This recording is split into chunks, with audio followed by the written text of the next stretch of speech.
Hey, y'all, let me tell you about the wildest night of my life. A night that started with me just trying to scrape by and ended with me punching a billionaire square in the jaw. You heard that right. My name's Tiana, and I'm from Atlanta, a city that's all flash and hustle, where the skyline sparkles but the shadows hide folks like me. Just another face in the crowd, working temp gigs to keep the lights on. Me and my mom. We were barely holding it together in a tiny apartment, her cough getting worse every day, the kind that twists your gut because you know the meds cost more than you can dream of earning. So, picture this. I'm 24, broke, and the landlord's been banging on our door, his voice sharp enough to cut glass, threatening to toss us out if we miss rent again. We're down to a bag of rice and a couple of shriveled carrots in the fridge, and I'm praying for a miracle. Then my phone pings a last-minute job from the agency. A server gig at this fancy charity gala downtown at the Crown Plaza Hotel, the kind of place I'd only ever walk past, staring at its gold-trimmed doors and wondering what it's like to live without fear choking you every morning. The pay? More than I'd make in 2 weeks. It was my shot, my lifeline, and I wasn't about to mess it up. I get there, dressed in this stiff black and white uniform I ironed by candlelight the night before power got cut again. You know how it goes. My mom. She's lying on her mattress, her fever burning through her frail hand as she grabs my wrist and whispers, "Be careful, Tiana. Those people, they don't see us." Her words hit like a warning shot, but I force a smile, tell her I'll bring home something good, like I always do, even if it's just a promise. The gala's in this massive ballroom, all chandeliers and white tablecloths so crisp they could star in a detergent ad. There's flowers everywhere, orchids, lilies, the kind that cost more than my rent, and the air smells like money and perfume. I'm in the basement first, though, with a bunch of other temps, all of us nervous under these harsh fluorescent lights. The event planner, this woman named Carla, she's got a clipboard and an attitude, barking at us like we're kids caught stealing cookies. One wrong movie, a spilled drink, a bad look and you're out. No pay, no nothing. She snaps, her eyes slicing through us. I'm assigned to the VIP table, serving the guest of honor, Marcus Kane, this billionaire who runs the Kane Foundation, some big-deal charity for kids in rough neighborhoods like mine. Carla points at me, says, "Tiana, you're on Marcus's table. Don't speak, don't stare, just serve and vanish. Your wallpaper got it." I nod, my stomach doing flips, because Marcus Kane? He's the guy whose scholarships I used to dream about before my dad passed, and I had to drop out to take care of Mom. Upstairs, the place is a whole other world, glittering, loud, fake laughs bouncing off the walls. There's Vanessa, Marcus's fiancée, in this silver dress that catches every light, posing for cameras like she's on a red carpet, not a charity event. She's snapping at Carla about the lighting, whining that it's washing her out, like the kids this gala's supposed to help are just props for her Instagram. Marcus, though, he's different, quiet, almost too calm for a guy with that much money. He's shaking hands with regular folks, teachers, nurses, asking them real questions, like he actually cares. His security guy, Jamal, is always close, eyes scanning the room like a hawk, but even he's got this easy way about him, greeting staff by name, making you feel seen. Then things get weird. I'm folding napkins backstage, swans, if you can believe it, when I catch this guy in a baseball cap cornering Leo, the wine guy.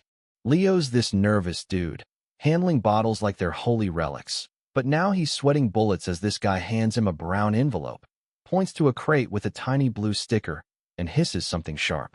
I can't hear the words, but the vibe? It's all wrong, like a snake slithering through the chaos of the kitchen.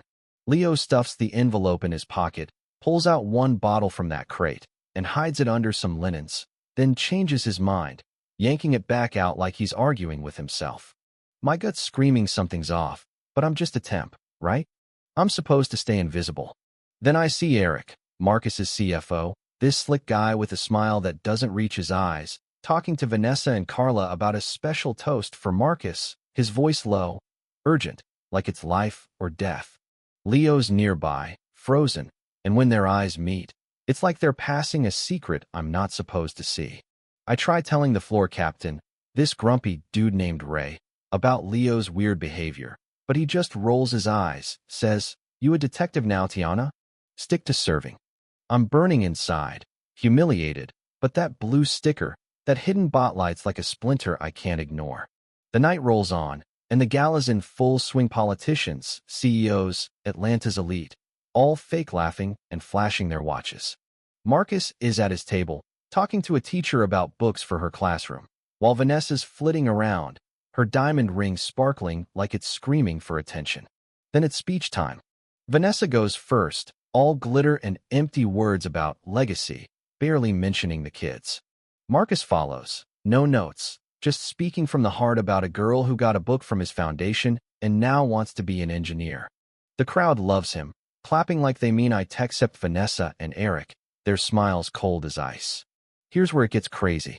Leo picks up a tray with one glass of wine, a napkin under it with this tiny folded corner, like a secret code. He's shaking, looking like he's walking to his own funeral. Carla swoops in, grabs the tray with this fake smile, and heads straight for Marcus as he steps off the stage. The photographers surge forward, flashes popping, blocking Jamal. I see it all, the folded napkin, the blue sticker bottle now empty behind the bar. Vanessa's eyes locked on Marcus like a predator. It hits me like a freight train. That glass is poisoned, and he's about to drink it. I don't think I just move. I'm sprinting across the room, my heart pounding so hard I can't hear the crowd. A guard lunges for me, but I'm too fast. Marcus lifts the glass, the rim touching his lips, and I swing hard.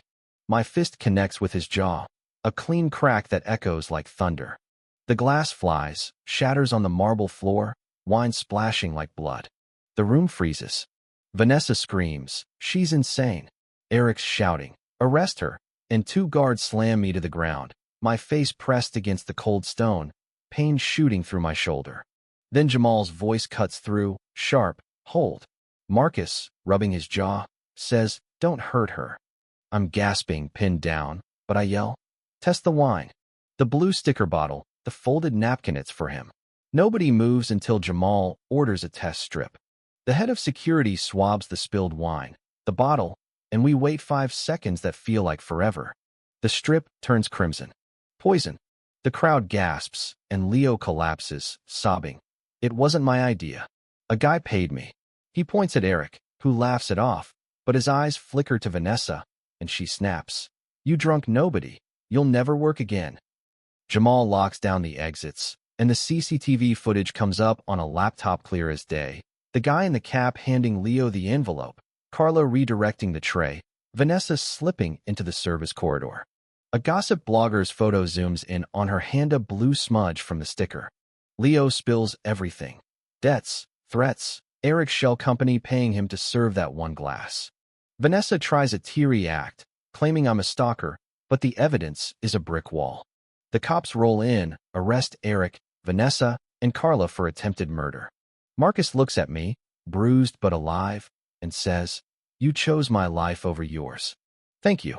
Later, in his office, he slides a folder across the table. Mom's medical bills paid, rent covered for a year, a job as a community liaison for his foundation. I try to push it back, say it's too much, but he insists. You saw what nobody else did, Tiana. You acted. That's not just courage, that's who we need. I take it, tears falling, feeling hope for the first time in years. The trial's a circus. Eric and Vanessa's lies fall apart against the footage, the test strip, Leo's confession. They're convicted, their empire's crumbling. I'm suddenly a hero, my face on the news, reporters outside our apartment. It's overwhelming, but Marcus keeps it quiet, gives me a small award, no cameras, just a certificate and a future. I'm helping kids now, kids like I was, and every day I walk a little taller, no longer invisible. So what do you think? Was I crazy to risk everything like that? Or would you have done the same? Drop a comment. Tell me when's the last time you stood up for what's right, even if it cost you? Share this story if it hit you, and let's talk about what justice really looks like.